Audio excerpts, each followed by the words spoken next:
ఎంఆర్పిఎస్ ఉద్యమం 30 సంవత్సరాల నుంచి పోరాటం చేస్తున్నది వర్గీకరణ కోసం. ఈ విజయం కోసమే 30 ఏళ్ళ తపనతో కూడిన పోరాటం జరిగింది. ఒక జాతికి జరిగిన అన్యాయాన్ని సరిదిద్దడం కోసం జరిగిన పోరాటంలో, జాతిని గెలిపించుకోవడం కోసం జరిగిన పోరాటంలో ఎంతోమంది ఎంఆర్పిఎస్ నేతలు తమ ప్రాణాలను కోల్పోయారు. వారికి ఈనాటి విజయాన్ని అంకితమిస్తున్నాం.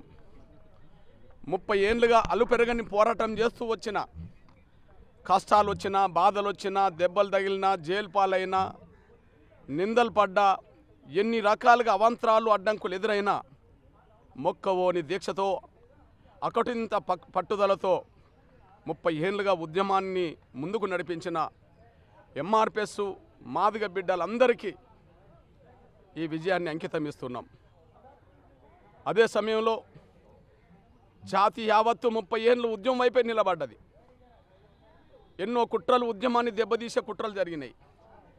ఎంతోమంది స్వార్థపరులు వెన్నుపోట్లు పొడిచే ప్రయత్నం చేశారు. స్వార్థపరులైన పలుకుబడి వాళ్ళు అడ్డంకులు కల్పించే ప్రయత్నం చేశారు. అయినప్పటికీ సహనం కోల్పోకుండా, పట్టుదల వదలకుండా ఈ పోరాటాన్ని ముందుకు నడిపించాం. షెడ్యూల్ కులాల వర్గీకరణ ఉమ్మడి ఆంధ్రప్రదేశ్ చేసిందే ఆంధ్రప్రదేశ్ ముఖ్యమంత్రిగా ఉన్నప్పుడు చంద్రబాబు నాయుడు గారు. కాబట్టి ఇప్పుడు ఆటోమేటిక్గా చంద్రబాబు నాయుడు గారు మళ్ళీ ముఖ్యమంత్రిగా ఉన్నాడు. ఆయన వర్గీకరణ చేస్తామని పదే హామీ ఇచ్చి జనంలోకి వెళ్ళాడు. మాదిగలందరూ ఆయనకు సంపూర్ణ సహకారం అందించారు. వర్గీకరణ మళ్ళా సుప్రీంకోర్టు అనుకూలమైన తీర్పిచ్చిన సమయంలో చంద్రబాబు నాయుడు గారు ముఖ్యమంత్రిగా ఉండడం అనేది మా జాతికి భవిష్యత్తుకు ఉపయోగపడుతుంది. రేపు వర్గీకరణ జరుగుతుంది. ఆ స్థానంలో మరొక్కరు కనుక ఉంటే మా వర్గీకరణ జరిగేది కాదు.